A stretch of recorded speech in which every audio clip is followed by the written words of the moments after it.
جب قرآن پڑھتے نا بندہ کہتا ہے یار شرک پہ نہیں مرنا، بندہ جو مرضی کر لے شرک پہ نہیں مرنا، شرک کبھی معاف نہیں کیا جائے گا اگر دنیا میں توبہ استغفار نہ کیا۔ اس لیے وہ چیزیں جن کے بارے میں شرک کہا جاتا ہے، چاہے وہ چھوٹی ہوں بڑی ہوں، ان کے بارے میں ہر بندے کو نا بڑا ویجیلنٹ رہنا چاہیے اور بڑا انویسٹیگیٹ کرنا چاہیے یار کہ میں پڑھ تو نہیں اللہ کے علاوہ دعا مانگنا کسی سے، اللہ کے علاوہ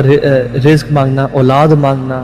شفاعت طلب کرنا، سجدہ کرنا، یہ سارے شرک میں آتا ہے۔ اور ہمارے پاکستان، انڈیا، سب کارنر میں دیکھیں بھرے ہوئے ہیں مزارات، بھرے ہوئے جگہ جہاں پہ لوگ اولاد مانگنے جا رہے ہیں۔ لیکن کس کس کو مشکل کشا، حاجت روا، بگڑی بنانے والا، غوث اعظم کس کو سمجھا ہوا ہے اللہ کو چھوڑ کے؟ اور شیطان نے کیسے گمراہ کیا کہ یہ تمہیں اللہ سے جوڑنے والے ہیں، وہی نوح علیہ السلام قوم کی بات